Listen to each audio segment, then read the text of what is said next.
All right, good day and welcome to today's edition of our show. As always, we are glad you could join us. This is Political Spectrum coming to you live from Uyo, the state's capital, and I remain your host, Onumese Ehinoma Olusegun. Now, first, on President Tinubu's administration's calendar today is November 23rd, Thursday, 2023, and it marks exactly 180 days of President Bola Ahmed Tinubu in office as the President of the Federal Republic of Nigeria. This is now exactly 5 months and 28 days as Commander-in-Chief of the Armed Forces. All right, we start with a continuation of the developments in Kano. MPP files Kano State governorship election case at the Supreme Court. Of course, the signals are clear. Of course, there has been contemplation over what the court read during the judgment and also what came out in the certified true copy. Now, the NPP has gone further to list 10 grounds of error by the appeal court. Now, the new Nigerian People's Party, NNPP, has filed its notice of appeal before the Supreme Court to challenge the November 17 judgment on the Court of Appeal, which upheld the decision of the Election Petition Tribunal sacking Governor Abba Yusuf and declared Dr. Nasiru Gawuna of the All Progressives Congress as the new Nigerian People's Party, NNPP. Now, the party is asking the Apex Court to set aside the ruling of the Court of Appeal, which upheld the tribunal sacking of the the Kano State Governor Kabir Yusuf. Now, according to the court filings obtained on Wednesday, the NNPP in the suit listed 10 grounds of error by the Court of Appeal, which it pleaded with the Supreme Court to examine and go ahead to void. Now, the case is between the NNPP as appellant, Governor Yusuf Kabir as first respondent, the APC as the second respondent, and INEC as the third respondent, respectively. Now, you will recall also that a controversial and confusing certified true copy of the appeal judgment began circulating, which created an uproar with claims that the judgment which was read at the court was, however, different from the certified true copy seen around.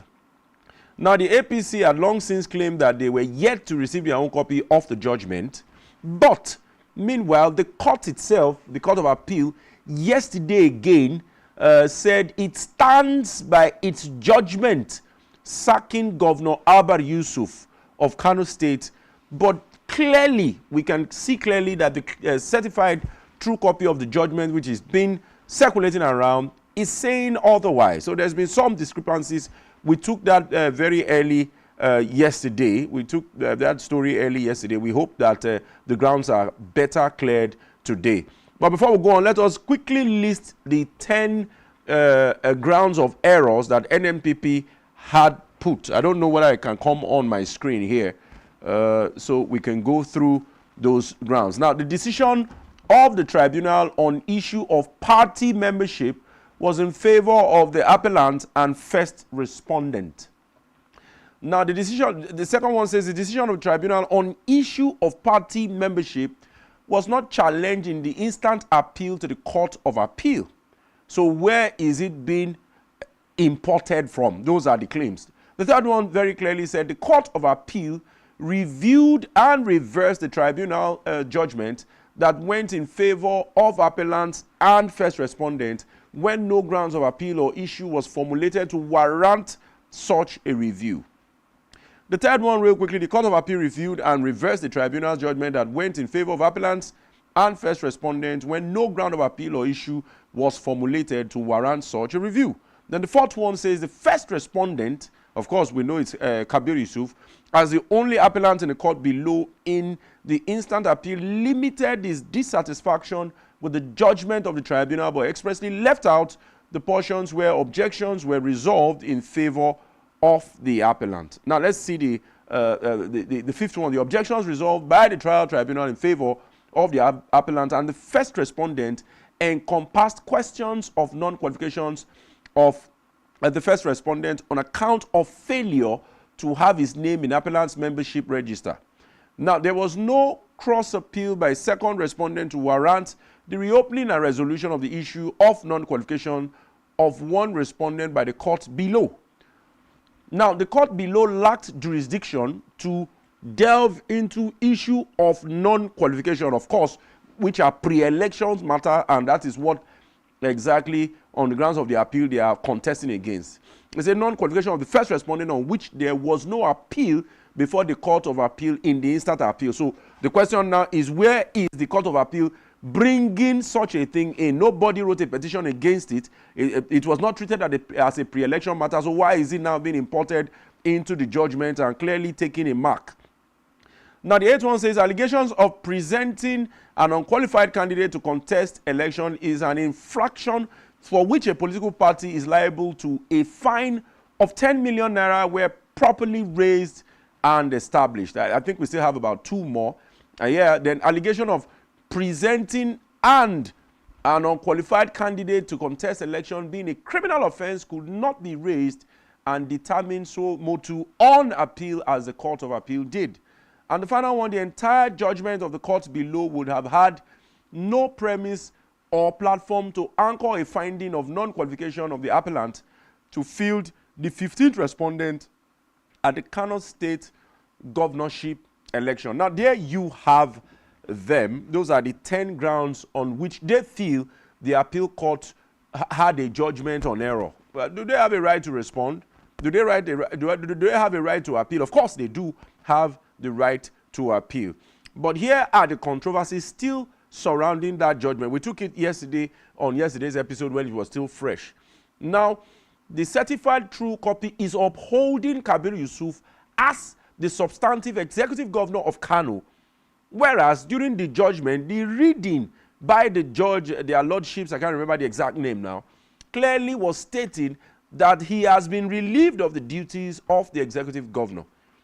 But AMPP didn't wait. They went ahead to file their petition in court to appeal. So any fresh developments from today, of course, we will let you know on the issues of the whole thing. But a lot of people have also started criticizing the courts that how can they be so so irregular? How can you give a different judgment, and then when the certified true copy comes, it's a completely different landing that the document shows. There are portions, I think it's almost about 70-something pages of judgment. You can grab a PDF format maybe on our website, www.SpectrumTVlive.ng, where you can take your time to study the cases and see the controversies within the judgment. You'll be seeing where the appeal court upholds certain positions, and then in some other paragraphs, it is completely contradicting it. That's called for a lot of concern, and a lot of legal pundits and lawyers have raised their voice on the issue because truly everybody is worried about the current status and integrity of our judiciary. All right, let's move to another very brief and quick development because we have a lot to discuss today that will be completely it's a developing story also. We've taken it before, but let's quickly take the next development. Now, we understand that Natasha Akpoti-Uduaghan gets a committee appointment. Now, Senate President Godswill Akpabio has appointed Senator Natasha Akpoti-Uduaghan as the chairperson of the Senate Committee on Local Content. Now, additionally, Akpabio has also announced the chairmanship of other Senate committees with Senator Jimo Ibrahim, APC Ondo, heading the Senate Committee on Interparliamentary Affairs, Senator Patrick Ndubueze, APC Imo, Chairman Senate Committee on Steel Development, then Senator Shaibu Lau, PDP Taraba, Chairman Committee on Tourism, then Senator Bino Ziaro, PDP Adamawa, Chairman Committee on State and Local Government Affairs, then the Chairman Senate Committee on National and Atomic Nuclear Energy, Sahabi Yao, APC Zamfara. Then we have Chairman Senate Committee on Youth and Community Engagement, Senator Yemi Adaramodu, APC Ekiti. Chairman Committee on Sports Development, Kawu Sumaila, NMPP Kano. And Chairman Senate Committee on Niger Delta Affairs, Senator Olajide Ikmisagba, APC Ondo. Then Chairman Committee on Arts and Culture and Creative Economy, Senator Ogoshi, and now PDP Nasarawa State. But huge congratulations to Senator Natasha Akpoti. She's a greenhorn in the Senate, and she, in a telecast broadcast, had assured the people of her constituencies that she will not let them down. And a huge congratulations also to the Senate President, His Excellency Distinguished Senator Goodswill Akpabio, for also giving such a responsibility to her so that she can begin to develop on her experience of legislative oversights. So for the PDP, it's a win-win, but for Nigerians, we expect a lot of responsibilities in deepening democracy. All right, let's now begin with a preamble of some of our discussions today. We will be talking extensively on issues that have been lingering, and we expect that governments at different levels should have responded decisively, or at least formulated some kind of major strategies to allay the fears of the average citizen. And we'll be talking about security. All right, but before then, let's quickly go through some statistics reports. I don't know whether the slides are ready. Now, there is a report from SBI. SBI is a non-governmental organization titled The Economics of Nigeria's Kidnap Industry 2023 Update. Now, at least 430 civilians were killed, while over 5 billion was demanded from 3,620 persons in 582 kidnap-related cases in the last 1 year.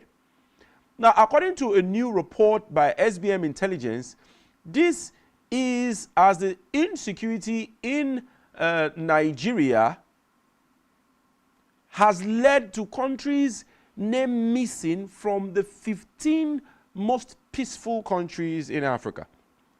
Now, the 2023 Global Peace Index just revealed that, GPI.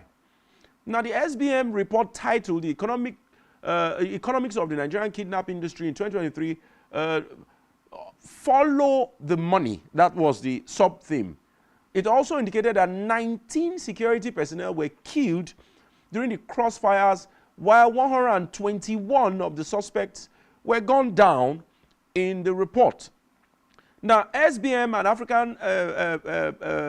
African-focused geopolitical research and strategic communications consulting firm, stated that it got the data from respondents and publicly available information, including 1, regulators, 2, trade associations, 3, research partners, 4, newspapers, and government agencies. Now, let's go into the shocking part. Now, the data spans between July 2022 and June 2023, where you have 3,620 people who were abducted in 582 cases of kidnap in Nigeria.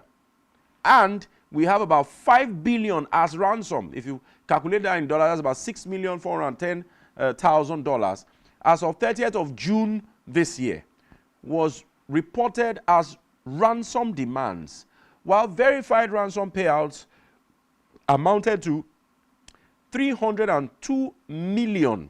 That is $387,000, or 6% of what was demanded, however. Now, this figure could be higher due to, of course, we all know, due to underreporting. A lot of people, are paid and they don't even want to come to the press. Now, the firm had said that, there were not enough reports, but the ones that we could lay our hands on, the ones, that had been reported, those are the figures that are coming out. Now, while admitting that the ransom demand figure could be far higher since many cases were unreported, SBM noted that of the 5 billion demanded, about 302 million was paid to the criminals.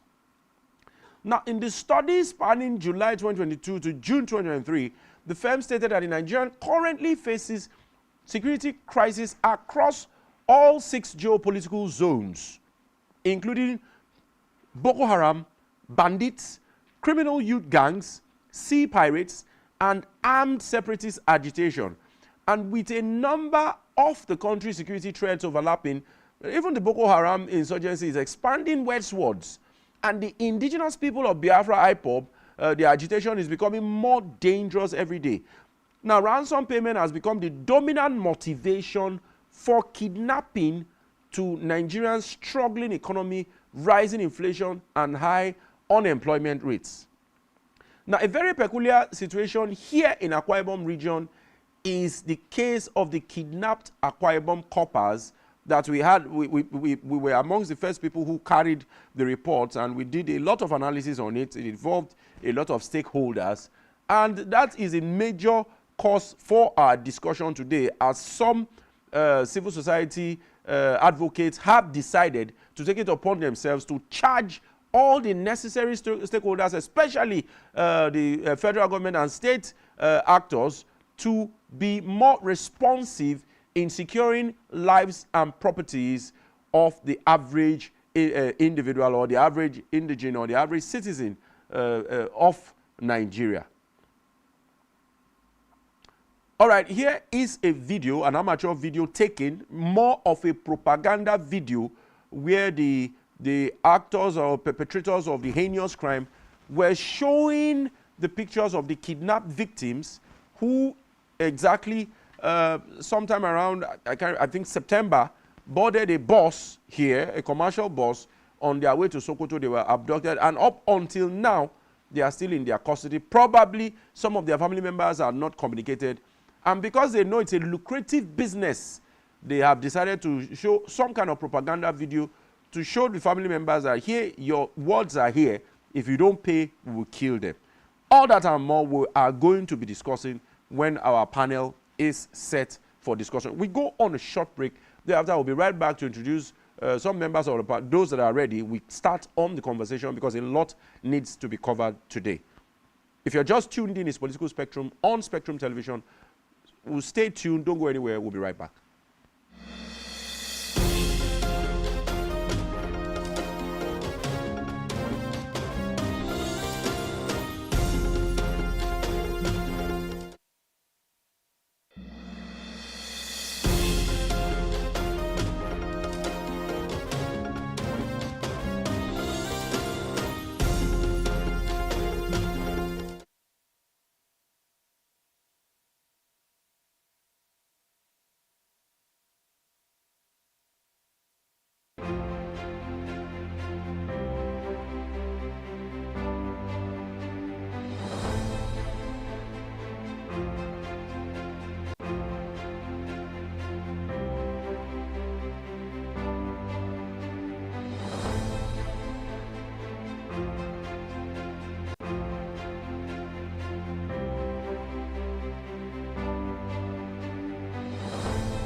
See them.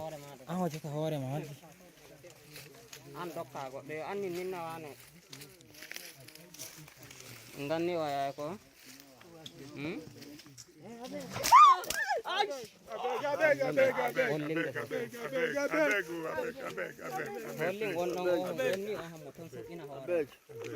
Mommy, see your picking. Show, come. Mommy, see your picking. I beg you. Let me. I beg,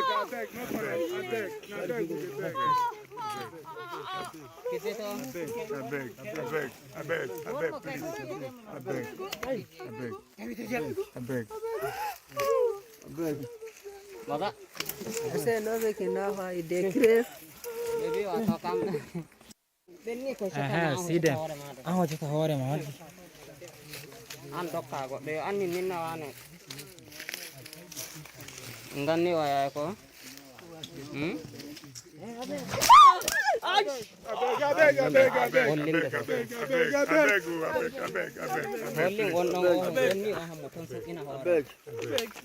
see your picking. Show, come. Mommy, see your picking. Let me.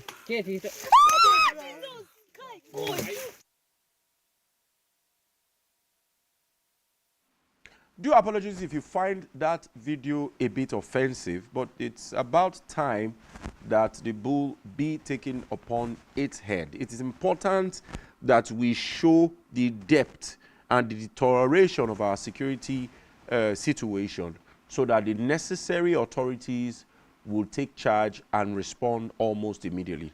Now, let's go into the story. Now, the story is about the abducted Akwa Ibom coppers. And for the first time, a very, very vocal group here in the Akwa Cross region, Ibom People's Congress, have tasked Tinubu to rise to protect Nigerians. Now, the IPC, or Ibom People's Congress as their name is, they are an advocacy group of Akwa Ibom people in the United States. And they have called on the President Bola Tinubu to move to ensure a release of 8 prospective corps members abducted on their way to Zamfara for national service. Now, Senate President Goodwill Akpabio, Akwa Ibom Governor Umweno, Nigerian Army, Nigerian Police, and other Nigerians in critical sectors have also been charged to deploy every means within their power to ensure release of the young Akwa Ibomites. Now, the President, Ibom People's Congress, Professor John Okon, who made the call Wednesday in a press conference in Uyo, the Akwa Ibom State capital, regretted that the youths who willingly stepped forward to serve their fatherland had been left in the kidnappers' den for over 90 days. Now, Professor Okon said IPC has sent letters to 1. President Tinubu, 2. Senate President Akpabio, 3. Speaker House of Assembly Abbas, and the National Security Advisor Nuhu Ribadu to do everything within their powers to ensure freedom of the young graduates and the Akwa Ibom transport bus drivers.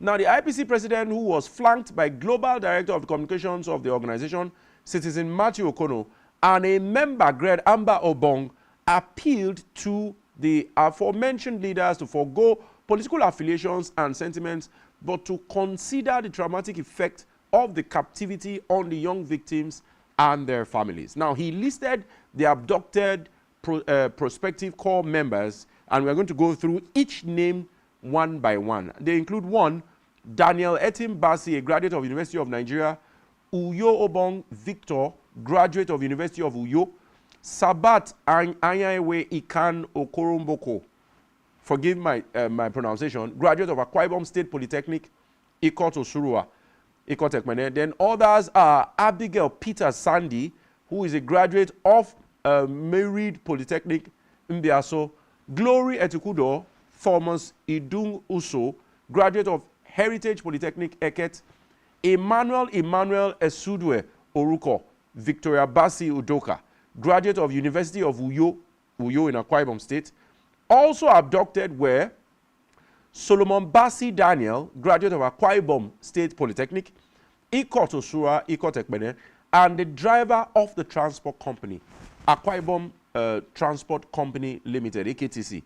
Also among the kidnapped victims, IPC, which recalled that kidnapped victims abducted after the prospective corps members were promptly released, cautioned that injustice against one Akwa Ibomite is injustice to all Akwa Ibomites. In his words, and I quote, "In view of the foregoing, IPC respectfully requests Mr. President to note the long-term mental, emotional, and psychological damage of the hostage situation on the corps members, their parents, families, members, and even their entire communities. Now, direct as appropriate for the Nigerian Armed Forces, police, intelligence, and other security agencies to facilitate immediate release and return of the abducted corps members that are left. Direct and appropriate for the government agencies responsible for working collaboratively and sharing information and intelligence with the families of the abducted corps members to assuage their hurts and heightened anxieties, as we can no longer allow our children to be exposed to incessant abductions, killings, etc. in the course of national service. We strongly recommend the review of the NYSC scheme to make it more responsive and adaptive to current security and economic realities of the country. Now, I continue on the quote. A high-powered NYSC scheme review committee should be set up with mandate to make recommendations for possible amendment of the extant act within 1 month, which is 30 days. Such amendments should stipulate that corps members serve within their regions and travel distance to state of postings must not be more than 4 to 5 hours to avoid night travels before reaching their destinations.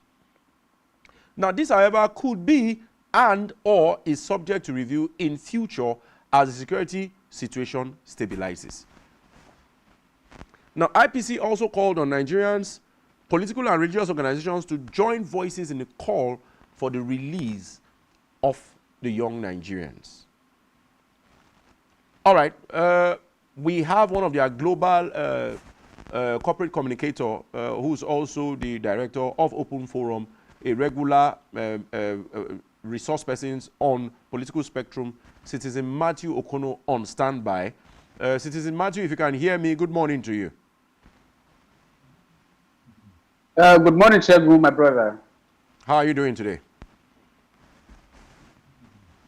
Well, thank God for every day, but you moved me to tears when you played that video, and we've been on this conversation ever since, and that video really made me emotional. I've been watching it, but watching it live now, thanks to SpectrumTv, I guess anybody who has blood flowing in his veins anywhere should be able to be moved by what we have just seen. Very pathetic. It has affected my mood more than ever. Very worrisome. So, I know this issue has been lingering on for months. You know, initially, some of our press members tried to reach the state government, the commissioner responsible for all these kind of issues. And I think they said that state government was working on it, but they didn't want to divulge some of the informations. We also tried to reach the authorities of the bus transport system that the Akwa Ibom graduates took on their way to service to serve their own fatherland.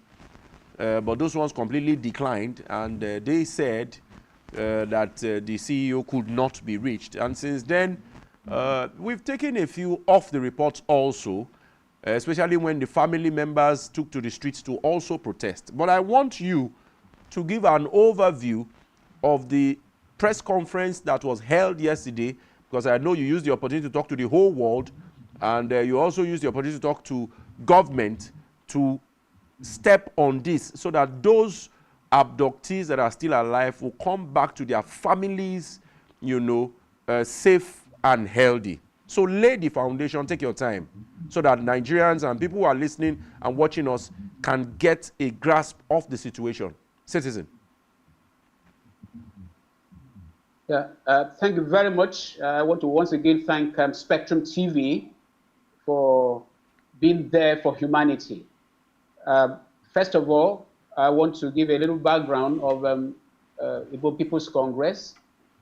Igbo People's Congress is registered in the USA, and they have been involved in advocacies to help society in health, education, security, and justice.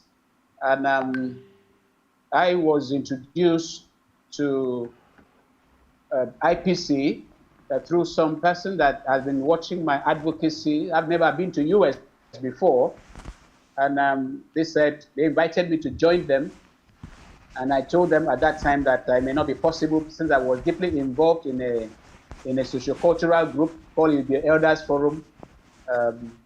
I told them I'm doing their full time. They said no, their advocacy does not involve, it won't take too much time, that they are doing a good job here. That's how I was introduced, and I became the Nigerian coordinator and global director of communications after an election. And eventually I said, please, I take one of the positions, let me concentrate on one. So I'm now saddled with being the global director of communications and also being an advocate and strategist. I try to bring whatever grace I have to bear in the group. And the group actually in May this year wrote to the former governor, Udom Emmanuel, over my issue, where I was on hunger strike for 7 days. After they interviewed me, saw documents, they wrote to him, they said, please, we are for justice. We've seen reason that this matter should be attended to. Please do it. Eventually, Udom Emmanuel left, and nobody talked about whether they almost tried to bury me alive. But thank God I survived. And that is why we are taking up this, not being the first time of they are doing something like this. We are taking up this because we've watched carefully. People are not talking about it. In fact, even a university don who spoke with me saw what I was preparing. He said, I thought they were being released. I said, no. He said, then why are people not talking about it? She's not been hearing anything about that. Our children are in kidnappers' den. And that kidnapping was done, I think, on the 17th of August. And when you put those days together, today is the 23rd day of November. That's about 99 days, 99 whooping days. And even the family members have not been reached by anybody. They made a press statement just about 2 weeks ago or thereabout that nobody has reached out to them from government, state, or federal. And they made the appeal. They put their phone numbers and their signatures. So I raised the issue up with the IPC.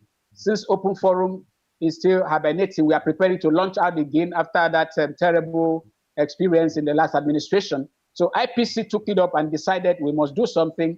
And the president, Professor John J. Okon, is a university don in US. He had to fly down to hold a press conference. And as I speak, he's on his way back. And thank God, Spectrum was there with very few media houses, but we are doing wonderfully well to make the world to hear this. And what has been the effort of IPC, like you rightly quoted, letters were sent out to the highest echelon of leaders in Nigeria. Mr. President, the Senate President, who incidentally is from Akwa Ibom State, the Speaker of the House of Representatives, and the National Security Advisor. And finally, the Akwa Ibom State Governor, Pastor Umo Basi Eno. And since I was in charge of that, I can tell you authoritatively that all those people mentioned have received those letters. Those letters were hand-delivered, and we have evidence that those letters have been delivered. And the request made is an appeal. We are not attacking government. The IPC is not a socio-political group. It's not a socio-cultural group. It is an advocacy group. We speak for justice. 1 minute. For the good of the country. Citizen. So 1 minute. Yes. 1 minute, citizen. First off, I want to thank you with you for appreciating our efforts so far. I believe that journalism and broadcasting is also an extension of civil society, especially when it comes to advocating for the safety of lives and property of people. But I'd like to ask you a question. I'm sure if my producer can hear, I have a copy of the letter you wrote to the president, to the governor, and all the stakeholders involved. If the producer can show that to the world, so that at least that can go on. I'd like to also ask, do you have a copy of the video of the press conference that the families of those abductees granted, that they said particularly that nobody has reached them? Do you have a copy of that? Even if it's not right here, can I have it for maybe a later purpose? Because we have to also have evidence that the government authorities or the security institutions have not been, they've not communicated with the families of the abductees at all.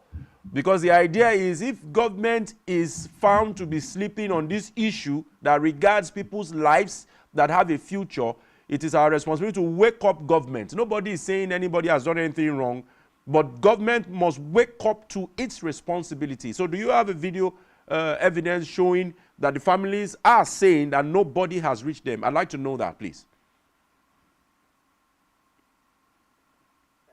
First of all, we start from where you want the letter to Mr. President to be displayed.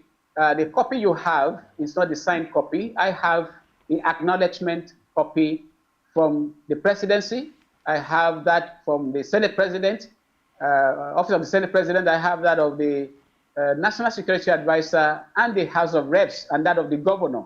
Okay. Stamp and receipt. Okay, if you have so the one you may show now. If you have the it does not copies, have. if you have the copies, Yeah, please. I have the hard copy. Okay, you have hard copy. You don't have the soft copies. If you had, you would have pushed it forward. I'm sure it can be displayed as we continue on the conversation. It's not handy now, but we can. This conversation will not end now. The same thing with the press statements that was made by the parents and guardians of the abducted sons and daughters of Akwa Ibom.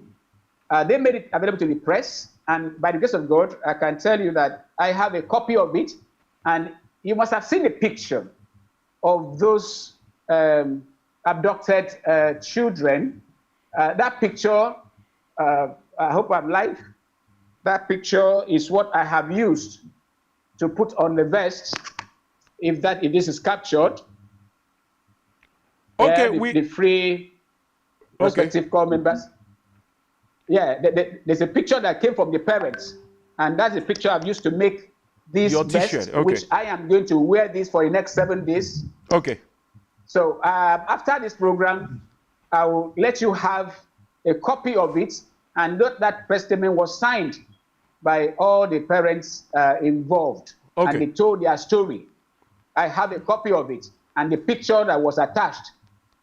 Yes, so and I'm sure you have the picture. You can also display the picture. Okay. Where they are. Okay, I think you have it later. No problem. I think before you joined, we had even shown the video, the gruesome and maybe offensive to some people, but we had to let people see and feel the seriousness of this situation, and people like you, what you guys are doing to awaken the response of the necessary authorities.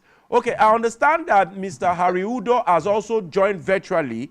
Mr. Harry Udo will share his experience. Mr. Harry Udo, good morning to you, sir. Good morning to you. I want to be sure you can hear me. Yeah, good morning, my brother. All right, you're welcome. So Mr. Harry is also, all right, Mr. Harry is also a very, very dogged member of civil society. These are men who are particularly saddled with the responsibility of making government to hear the cries and the hues of the downtrodden. But he is going to share his own experience with us. Then we go back into the meat of the matter. Mr. Harry, welcome on the show. Please share your brief experience with us. Then we will show the video of the IPC press conference yesterday and then continue on the conversation. Mr. Udo. Yeah, thank you very much. Glad to be with you, and I joined MKO, Citizen MKO, to celebrate Spectrum for becoming a voice for the voiceless and for the good work that you're doing. Thank you. Yeah, so unfortunately, my daughter, along with 10 others, was kidnapped on the 1st of November on our way to the youth service camp in Kogi State. She was en route an AKTC Abuja bound vehicle bus when the incident happened. And well, I lost contact with her about 4 p.m. And that was just about the time that that event took place. And by 7 p.m., someone called me and said, and asked if I was the father to mention my daughter's name. And I said, yes. And he said, well, brace up, there's been an accident. And I said, is my daughter okay? And he said, no, nobody's injured, everybody is fine, but that they were attacked by kidnappers and 11 of them have been taken away, and that the 4 of them escaped. And I said to him, my first reaction was, how did 4 of you escape and my daughter did not escape? He got upset, he turned off the phone, then I called back And he said, why would I ask him that kind of question? That something happened, he just found his way and all of that. I told him, don't be offended. I'm a father of a little girl who's been kidnapped, so forgive my reaction. But where exactly did this thing take place? And he told me, at Ejule. And then somebody, I heard a background voice saying, after Ariam, before Ajaokuta. And he said to me, oh, that's the driver of the vehicle. You know, so we dropped that call. Then I thought to call again. I called and I asked to speak to the driver because I'd asked the guy who called me, I have his name, they let me not mention it. And he said that he was using the manifest of in the vehicle. I said, okay. So I called this time. I said, let me speak with the driver. And I asked him in the local dialect, in a video. And I said to him, please, oh boy, tell me what exactly happened. And he said to me that they were going and these guys came out in the middle of the road. So he stopped, tried to reverse. They came out from the sides and from the back, pointing guns at them and asked them to alight from the vehicle. They all came down, they asked them to lay face down. And then they collected the phones of the passengers and then asked them to march into the bush. As they were marching into the bush, one of them behind said, you, get back into the vehicle. You know, I hope you're noting my story. Yes, I am. And that's how, so that's how they now came back and started using the manifest to call parents. And they said, and family members. And they said, like he said to me, he said, I'm sure they will soon call you. So I just wanted to let you know. You know, by 9:40, my daughter, I saw my daughter calling me. And I picked up and he said, Daddy, we've been kidnapped. And the kidnappers said they want money. So I asked her how much. And she said she doesn't know. So I said, ask them. And I heard her saying, sir, how much? My father says, how much? And they called some figure like that, way beyond my pedigree. They called 20 million. So I laughed and, you know, and I said I didn't have that. So they cut off the call. I called again. Another fellow came up and said, yeah, is your daughter, is your child here? I said, yes. He said, now. I said, what? He said, your daughter is in the kidnappers den. I said, so? He said, well, now money matter. I said, money matter. So how much? He said, what did they tell you before? I said, 20 million. He said, that's what they want. I said, well, if I had 20 million, you wouldn't see her to kidnap. All right? I would have flown out and used escorts to take her to the camp in Kogi. In any case, to cut the long story short, that's how we went back and forth until we paid to get my daughter back. 11 of them were released the night of the 9th of November. That was got my daughter back on the 9th of November. That's some few. That's some few days ago, Uncle Harry. Yes. Maybe slightly above a week or close to about 2 weeks.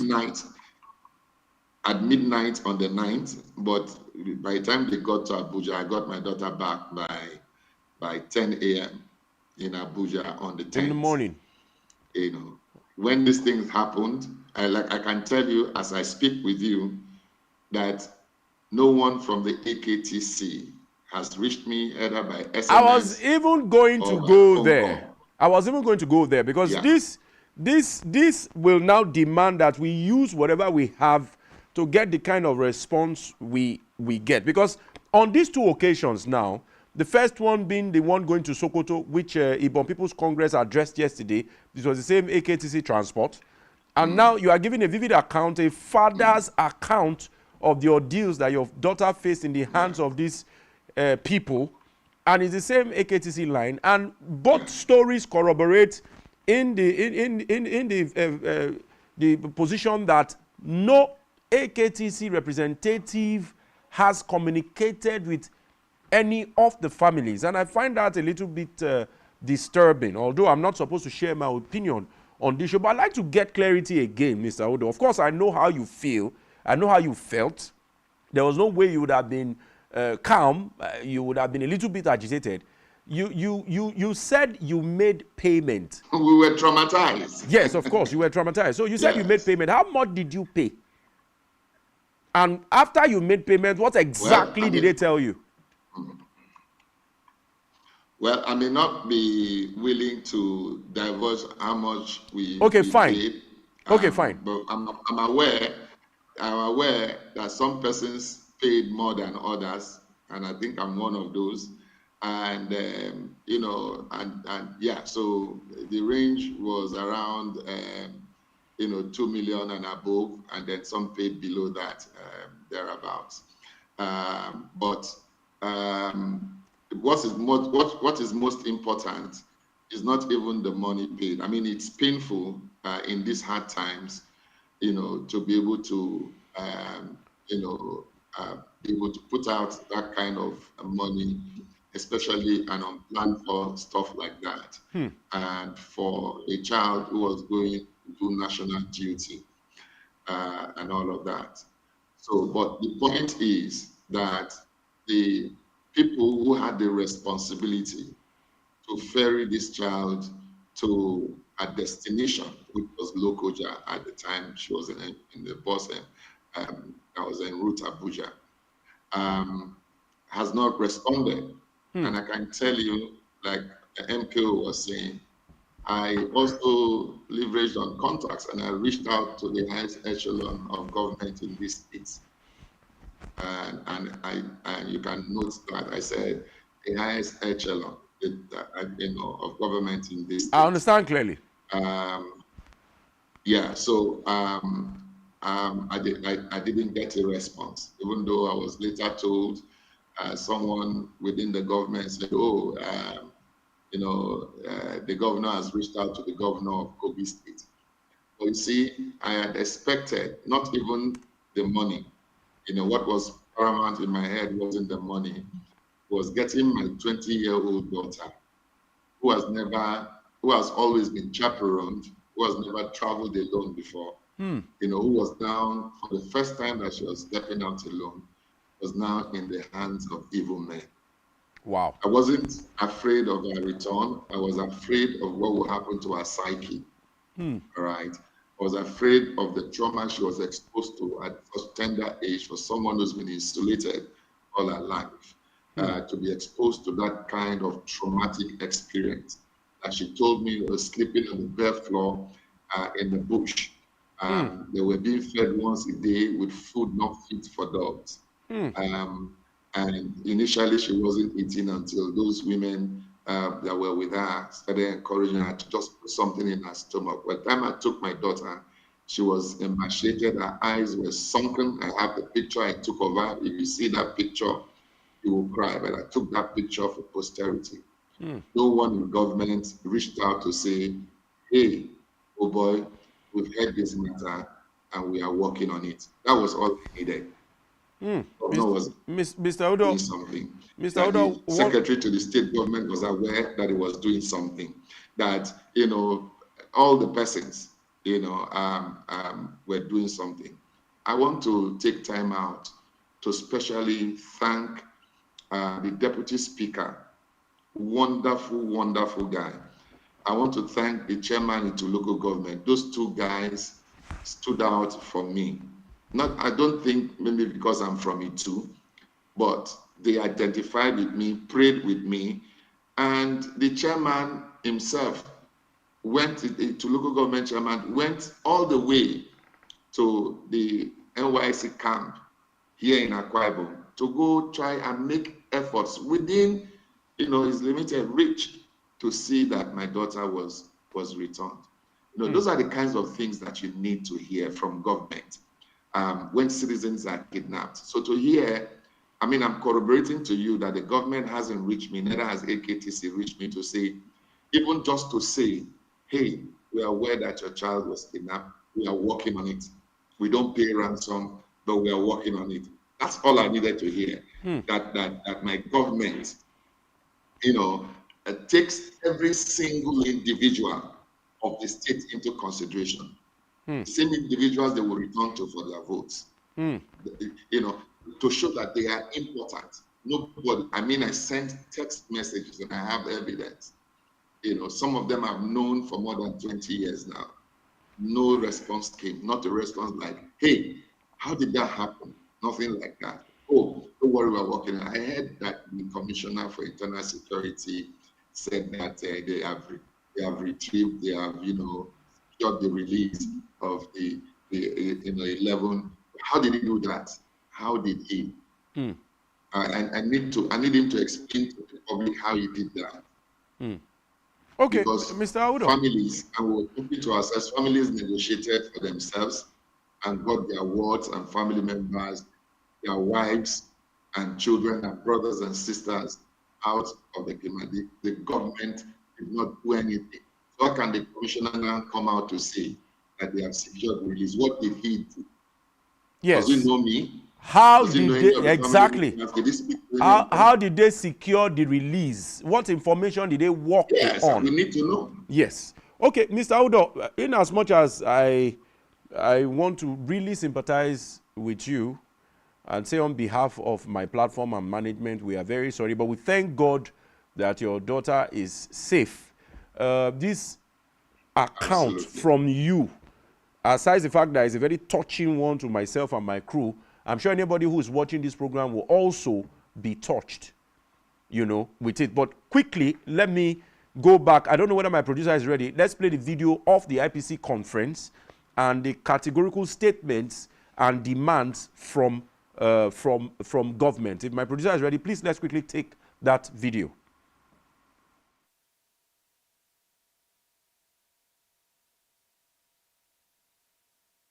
Here this afternoon for a simple reason, and short and simple reason. One, we have 8 of our Aquabomites abducted in the last 90 days or more on their way to serving the nation. And we're here as a body to lend our voice to the government to do whatever they can within their power to rescue these young men and women. IPC have sent a letter, to the President of Nigeria, President Asiwaju Bola Ahmed Tinubu. We have sent a letter to the Senate President, Senator Godswill Akpabio. We have sent a letter to the Speaker of the House of Assembly, House of Representative Tajuddin Abbas. We sent a letter, to National Security Advisor, Mr. Nuhu Ribadu. We have also sent a letter to our governor, Pastor Umar Basieno. And in that letter, which I'm going to specify very succinctly what our demands are, and we also want to work again alongside the state government and the federal government in the rescue of Aquabomites that are being held in captivity for the last almost 90 days. Number 2, we want to direct, again, as appropriate, that the Nigerian Army, police intelligence, and other security agencies to facilitate immediate release and return of Aquabomites that are held in captivity in Zamfara State home immediately. We also ask to be directed as appropriate that the government agencies responsible for working collaboratively and sharing information intelligence with families of the abducted corps members to assuage their hurt and heighten their anxiety. We can no longer allow our children to be exposed to incessant abduction, killings in the course of serving our nation. And in that, we recommend a review of NYC scheme. Again, that's very simple. We want 2 things very succinctly. We want NYC scheme to be reviewed, and we want NYC to be scrapped or reform, reform NYC. Okay? Part of the reform should include maybe allowing us citizens or to serve in their geopolitical zones. Okay, because of the fact that the security of these young men and women that are not guaranteed.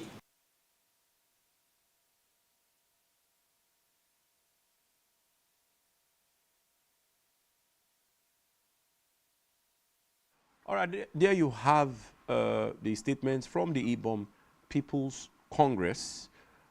Two separate scenarios now. And from Mr. Ariudo's account, it's even obvious that we may have a greater percentage of unreported cases where certain families have just gone to pay ransom quietly and brought back their awards, you know, without making it public.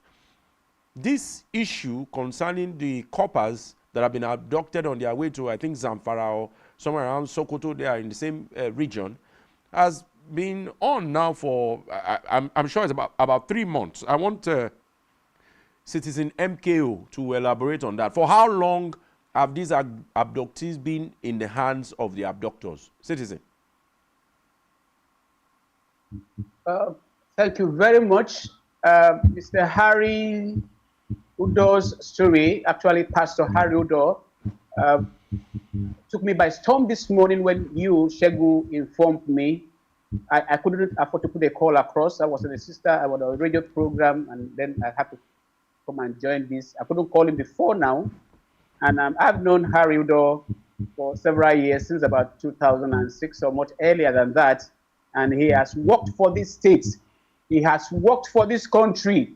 They have benefited from him so much. If such a man could put a call across in agony and nobody does anything about it, that tells you the situation that we are in. But it's not strange. Why am I saying so?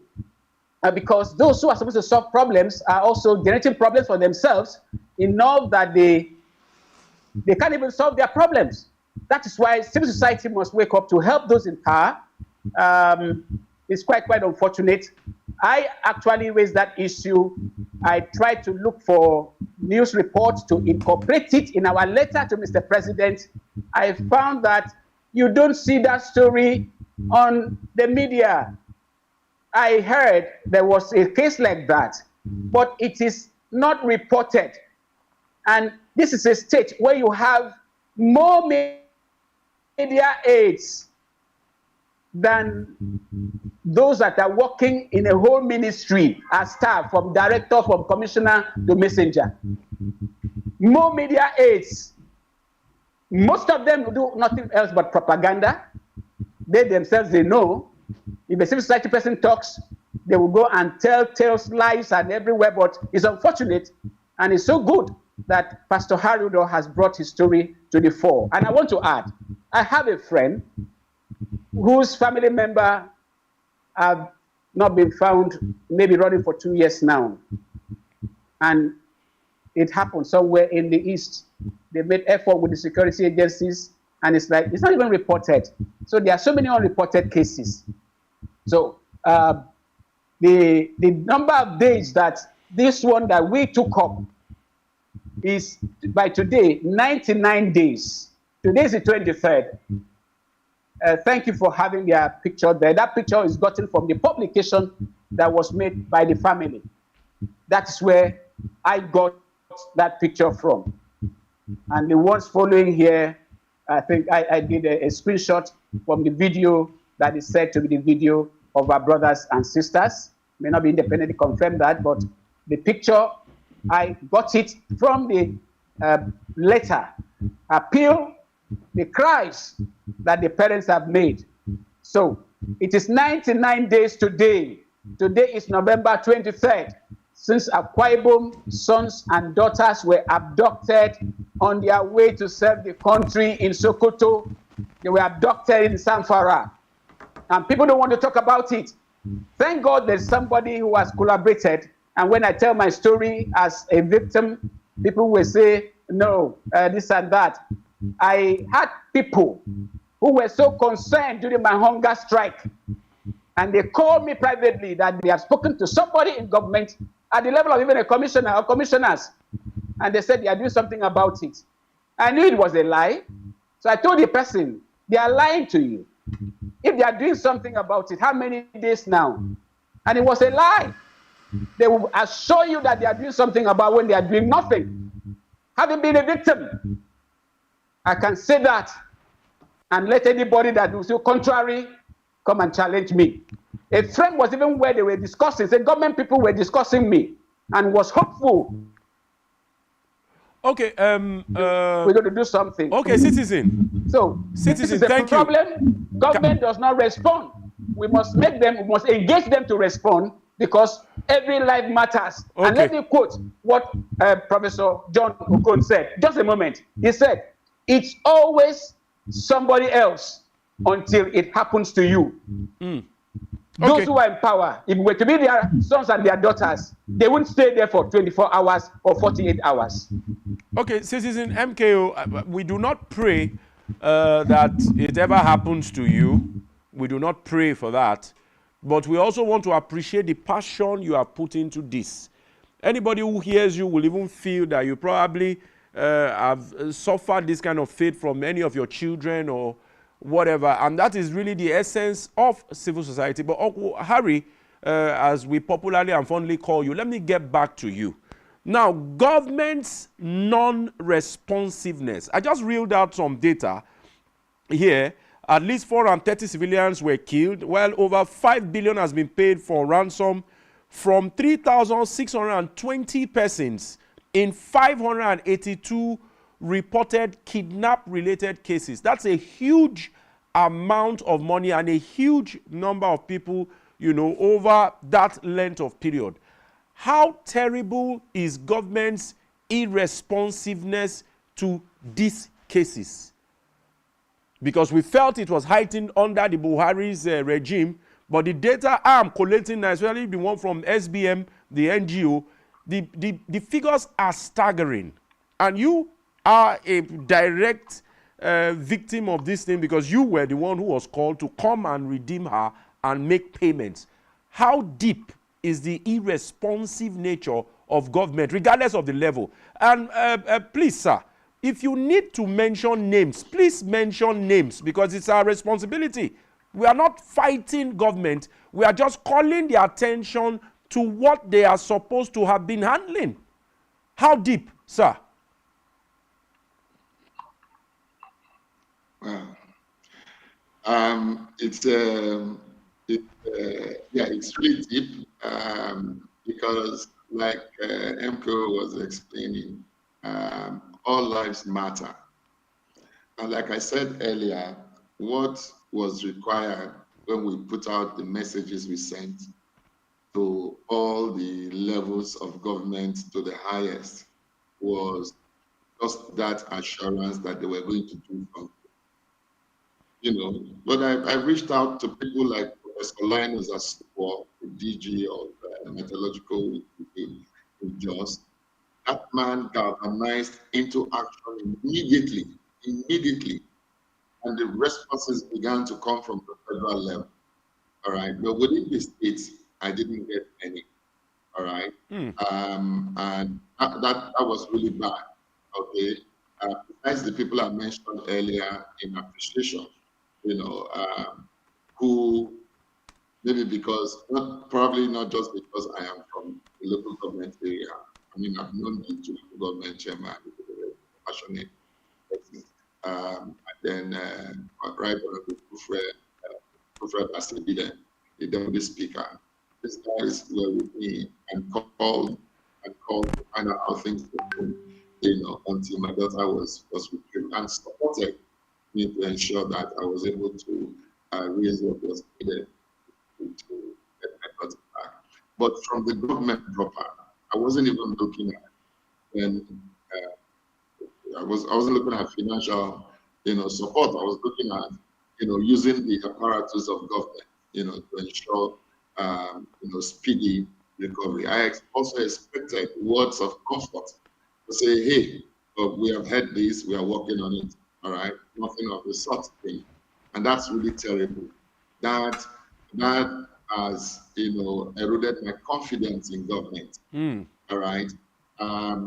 One of the parents, one of the family members met eventually with the commissioner for internal security in the presence of the chairman of Moto in Sika, you know, and where you know, and they had this meeting, and the Sika was of the view that he wasn't aware of what was happening. And then the so-called CSO, of AKTC was busy lying to everyone, the few persons that they spoke to. Please, can you give us the name of the CSO of AKTC, please?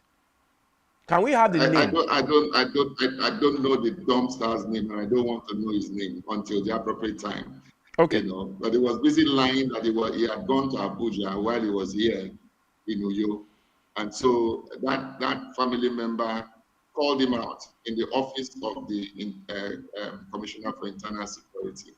But I was also surprised that even while this family member was there, the Internal Security Commissioner didn't make any specific commitment about trying to get those people out. That's how insensitive it is. It's one of the criteria for government is government responsiveness to the yearning and aspiration of citizens. That's one of the pillars of good governance. And we find that they are not being responsive enough. And don't let me take you down to governance in terms of looking at the economic situation in the country right now, the harsh economic atmosphere. How has this government responded to citizens in terms of putting in place, the right policies to ensure that people are able to tide over the time? What specific, substantive, and palliative measures have they put in place to ensure? Because sometimes when you talk about palliative, they just go about sharing rice and sharing water. That's not palliative enough. There are other intermediate, things that they need to do to ensure that citizens are able to over the time. So it occurs to me that government doesn't care about the people. It's only during elections they go about hunting, cliches and all of that, and then nothing happens afterwards. Once they get to power, it's for themselves and themselves alone. That would seem to be the way of government. So that the government's irresponsive nature is so terrible, so bad. It wouldn't happen in America. It wouldn't happen in developed lands, in the UK, for instance, in Europe, for instance, that you are able to reach. You don't even need to reach. Once the information is heard, you are reached, and you are asked critical questions that enables them to follow up on the matter. Exactly. We didn't get any response at all, and that's why those people now. The prayer point in my house now is for the family of the people in Zamfara and for those young persons who are going to serve their nation in Zamfara. The presidency hasn't said anything. The National Security Advisor has not taken that as a major problem for it to be put on the front burner and to do everything. Look, let me tell you, these governments have channels to reach those guys in Zamfara. The Zamfara state government have channels to reach those guys to say, hey, please, bring back this. May I also tell you, and I'm seeing this on national television, except something drastic is done, kidnapping has become a business with board of directors and shareholders, and it's going to. Yes, Mr. Harry, that was going to be my next line of questioning. You have made comments now. It means it's even deeper and worse than it is, because in very, very sane clients, even at this point now where you have been able to get back your daughter, somebody should have come, even if they could not help, somebody should have come to take certain informations so that they can act on it. Because it is not only the ones the media reports, it's not only the media reports that should form the fulcrum of the statistics or data we have. I mean, government institutions and agencies concerned should also have interviews with the ones who have been freed and the families, the experiences, so that all those information will be accumulated together and it will be used to make strategic planning. But Citizen MKO, let me quickly chip this in because we have a very short period. We have a very short time to stay on the show. Now, statistics already, even as established by Mr. Hariudo, statistics already shows that the industry is seriously thriving. It's a thriving business. Kidnapping, abduction is a thriving business in Nigeria. And the statistics also show that the security agencies are doing little or next to nothing, to this very, very, very sad and very terrible and very disturbing conundrum. I want you to use this opportunity now, because I know you've done a lot of research, And you are amongst the team who are shouting to high heavens now for government to hear. What do you think government must immediately do now by way of policy, by way of executive executive orders or executive directives? What do you think the government should step on now? Thank you very much. First of all, I want to say that Zamfara and some parts of the north, like Kogi, which is not just a new development, has become what I would call the Bermuda Triangle of Nigeria. Something has to be done. Then having to do with Zamfara, you will recall that the current governor of Zamfara State has accused the immediate past governor of having dealings with kidnappers, bandits, and terrorists, and all of that. It's in the public domain. And that same governor, former governor, is now the deputy minister of state for defense. And the Ministry of Defense is headed by two people from the north. It is so strange that for Mr. President, who has been touted, has been wonderful in recruiting hands to work with him, could domicile the entire Ministry of Defense in one section. Nigeria is north and south. We can't deny that. And a man that was known as Aminu Kanu had said many years ago, a wonderful man, he said, we are all Nigerians, but we know the road to our father's house. You can't domicile security issues in one section. And one of the persons has been accused by a sitting governor. Even the commissioner had done an interview detailing some things. So, first of all, the Minister of Defense, something should be done about. One of them should be from the South and should also be a Christian, not Christian by political Christian, somebody who has the fear of God. Two, the federal government and government at any level that is worth the paper that their names and their offices are written on is supposed to act like God. Where there's a matter and you want to address it, you will address it and people will find succor. If corruption is not dealt with by declaring a state of emergency, we are not ready to start. And then some persons have come out before the elections or 2023 elections. Somebody came out to say that if or anybody that wants to be president who wants to fight bandits, that person should not be voted for, because banditry and kidnapping and all terrorism, they are freedom fighters or they are doing business, as the case may be, is the public domain. And such a person is walking free. Yes. And some persons of note have been negotiating, going to the forest to meet the bandits, give them money, bring back information, and then even had one of their agents arrested. Was it taken to court? And nothing has been heard about now. So that industry, those that have seen that industry has been better than oil. The solution, part of the solution would be the practice of federalism. And for those who have said, federalism my foot or federalism my whatever, must be made to know that they don't have a ground to stand. Because if your brain cannot carry a solution, you cannot fit it to the consciousness that most citizens must acquire now to save Nigeria from where we are. So I am appealing, first, as the Global Director of Communications for Igbo People's Congress, IPC, under the leadership of Professor John D. Okon, and the BOT chairmanship of distinguished Professor Hilary Yang, that the federal government should, as a matter of urgency, tinker with the structure, present structure of the Ministry of Defense. People that have been accused of being aiding and abetting kidnapping and terrorism must not be allowed to hold sensitive position that has to do with that. We'll just be playing a fool with ourselves. We are better than some of the issues that we are making the world to look at us as very primitive people.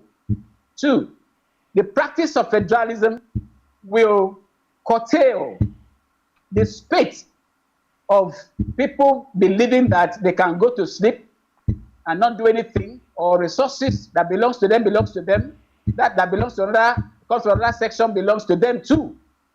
It is impossible for us to grow.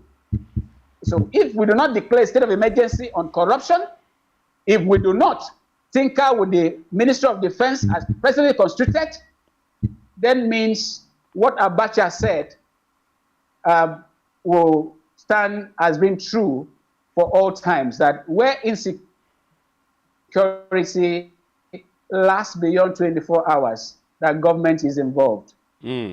Absolutely, we cannot deny the existence of persons who are in government who may be making more money from insecurity, both officially, as in the budget of the security budget runs into trillions.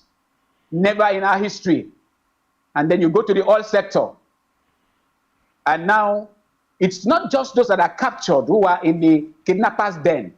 Most citizens who are in their houses are under captivity. Have you not heard over the years that an hungry man is an angry man? But in Nigeria, okay, citizen, are hungry. Yeah. Are they angry? Of course they are. Citizen, I know hungry, this. but they are not angry. I know this is a very serious situation, and you've given your own little advice. As we wrap up now, we have barely 3 minutes to go. Mr. Harry Udo, I want you to add to what Citizen has said as to your advice on what should be done to at least reduce this drastically, being a direct victim of these very unfortunate incidents. Then if you have any other thing to add to it as we close, Mr. Harry. Okay, so very quickly, my experience is that, well, the security operatives, for instance, like the DSS, were quite active and they moved immediately in the direction. We were able to get geolocation, all right? When they make the calls, then they're able to track where the calls was coming from. But when they put off the calls, then they couldn't reach them anymore. And these guys were constantly moving with these people. And so my experience is that I saw very passionate security operatives, both within the secret police, the Nigerian army. There were those 2 captains that it was a personal matter for them, and they mobilized to site. Even when I told them that the DSS were also moving there, they said, let them do their bid. They're going to do their bid.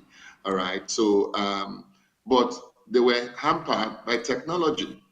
With the appropriate technology, they would have been able to free those people immediately. Akpabio, in his second term in this state, got a gadget from Israel and trained some security persons.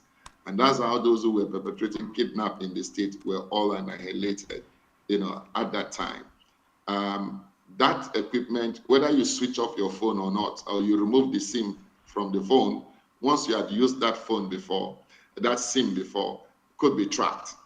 I hear there's only one now in the country, and is in the office of the National Security Advisor.